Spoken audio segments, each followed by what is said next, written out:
Hello guys, welcome to a new video. நாம இப்போ எங்க போறோம்னா திருவான்மையூர் பீச்சுக்கு போறோம். இது வந்து சடன் பிளான் தான். இன்னைக்கு காலையில தான் வந்து நானும் என் ஃப்ரெண்டும் சேலம்ல இருந்து சென்னை வந்தோம். வீட்டுக்கிட்ட வரும்போதே எனக்கு ஒரு சின்ன பிளான் இருந்தது. பீச்சுக்கு போலாமா அப்படின்னு சொல்லி என் ஃப்ரெண்டை கேட்டேன். அவனும் சரி ஓகே, பட் இன்னொரு ஃப்ரெண்டு ரூம்ல இருக்கான், பட் அவன் எந்திரிப்பானா இல்லையான்னு எங்களுக்கு ஒரு டவுட்டா இருந்தது. சரி, என்னதான் நானும் ஓகே பிளான் பண்ணியாச்சு, நம்ம அவனை டிஸ்டர்ப் பண்ணியாச்சும் வந்து பீச்சுக்கு கூட்டிட்டு போயிடலாம் அப்படிங்கிற மாதிரி ஒரு மைண்ட் செட்ல பிளான் எக்ஸிக்யூட் பண்ண ரெடியானோம். நாங்க பிளான் பண்ண மாதிரியே ஒரு வழியே என் ஃப்ரெண்டை எழுப்பியாச்சு. ஸோ அவன் தான் எங்களுக்கு டோர் ஓப்பன் பண்ண விட்டான். ஸோ டோர் ஓப்பன் பண்ண கையோடயே வந்து அவனை தூங்க விடாம ஒரு 10 to 15 minutes டார்ச்சர் பண்ணி அவனை இல வச்சு ரெடியாகி நாங்கள் வந்து பீச்சு கிளம்பிட்டோம். ஸோ அந்தவே வந்து அவனை தான் வந்து வீடியோட அப்படிங்கிற மாதிரி சொல்லி டார்ச்சர் பண்ணிட்டு இருந்தேன். பல டைம் பீச்சுக்கு போயிருக்கோம், பட் எனக்கு ரூட் தெரியல. ஸோ மேப் போட்டு தான் போனோம் நாங்கள். பேசிக்காவே மார்னிங் கிளைமேட் எனக்கு ரொம்ப பிடிக்கும். பீச்சுக்கு போகணும் அப்படிங்கிற மாதிரி இருந்தால் நான் நைட்டை விட மோஸ்ட்லி மார்னிங் தான் போவேன். ஏன்னா மார்னிங் வந்து உங்களுக்கு அந்த அலை சவுண்டு தான் அதிகமாக கேட்கும், ஈவன் க்ரௌடோட சவுண்டை விட.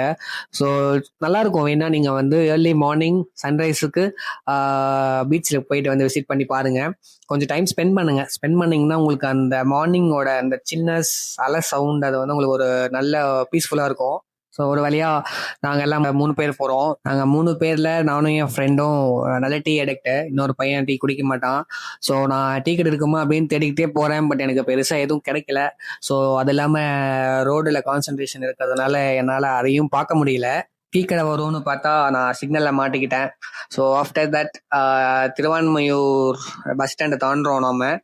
ஸோ லிட்டில் பிட் வந்து திருவான்மையூர் பஸ் ஸ்டாண்ட் எப்பயுமே கொஞ்சம் க்ரௌடாக தான் இருக்கும், பட் இப்போ கொஞ்சம் ஃப்ரீயா இருக்கு. ஸோ ஓகே, தாண்டி நம்ம வந்து பீச் என்டர் ஆக போறோம்.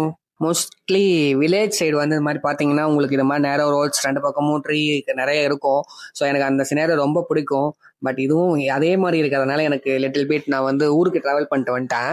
ஸோ இப்போ வாங்க நம்ம வந்து பீச் வியூவை என்ஜாய் பண்ணலாம். நீங்க கேட்கலாம், அதுக்கு முன்னாடி நீ வந்து பைக்கை பார்க் பண்ணணும் அப்படின்னு சொல்லி. வாங்க பார்க்கிங் தேடுவோம். சீக்கிரமா வந்து பார்க் பண்ணிட்டு வாங்க உள்ள போகலாம். பாருங்க, இப்பவே வந்து சன்ரைஸ் ஆயிடுச்சு. என் ஃப்ரெண்டு வந்து மிஸ் ஆயிடும்னு சொல்லிக்கிட்டே இருந்தான். ஒரு வழியா வந்து எப்படியோ வந்து நாங்க போட்ட மாதிரி சன்ரைஸ் பார்த்துட்டோம்.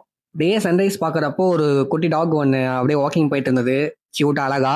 ஸோ நாங்கள் அதையும் அப்படியே ஒரு லுக் ஊற்றிட்டு நாங்கள் வந்து பீச்சுக்கு போயிட்டு, ஸோ எப்பயுமே பீச்சுக்கு வந்தது இது மாதிரி ஒரு லோ ஷாட் அப்படியே சின்னதாக அப்படியே எடுக்கிறப்போ ஒரு சின்ன ஒரு ரிலாக்ஸ் ஆகுது. அப்புறம் அப்படியே அந்த வியூலாம் பார்த்துட்டு வேணுங்கிற ஃபோட்டோஸ் வீடியோஸ்லாம் எடுப்போம் எப்பயுமே ரெகுலராக. ஃபைனலி பீச்சுக்கு வந்துட்டோம், சன்ரைஸும் பார்த்துட்டோம். அடுத்து என்ன, ஃபோட்டோ ஷூட் தான். ஃபோட்டோஸ் வீடியோஸ்லாம் எடுத்துட்டு எனக்கு நான் பேசிக்காகவே வந்து இது மாதிரி பீச்சுக்கு வந்தேன்னா ஸ்லோமோ வீடியோஸ் நிறைய எடுப்பேன். வேவ்ஸ் வர்றது ப்ளஸ் சன்னோட சேர்த்தி. ஸோ அது மாதிரி ஒரு வீடியோஸ் வந்து கரெக்டாக என் ஃப்ரெண்டோட மொபைலை வாங்கி எடுத்துட்டேன். ஸோ ஆட் பண்ணுறேன், எப்படி இருக்குன்னு பார்த்து கமெண்ட்ல சொல்லுங்க, உங்களுக்கும் பிடிக்குமா அப்படிங்கிற மாதிரி இருந்தா. நான் பீச்சுக்கு தனியாக வருவேன் அடிக்கடி. சம்டைம்ஸ் யாரும் இல்லை, ரொம்ப டிப்ரெஸ்டா இருக்கு அப்படின்னா ஒரு ரிலாக்ஸேஷனுக்கு அதுவும் மோஸ்ட்லி மார்னிங் தான் நான் பீச்சுக்கு வருவேன். ஸோ இப்போ வந்து ஃப்ரெண்ட்ஸ் இருந்ததுனால சரி அவங்களையும் ரிலாக்ஸ் பண்ணட்டும் அப்படிங்கிற மாதிரி சொல்லிட்டு நான் அவங்களையும் கூப்பிட்டு வந்துட்டேன். ஸோ ஒரு நல்ல வியூ. ஒரு வழியா என்னோட சடன் சன்ரைஸ் பிளான் கம்ப்ளீட்டா நல்லபடியாக எக்ஸிக்யூட் ஆயிடுச்சு.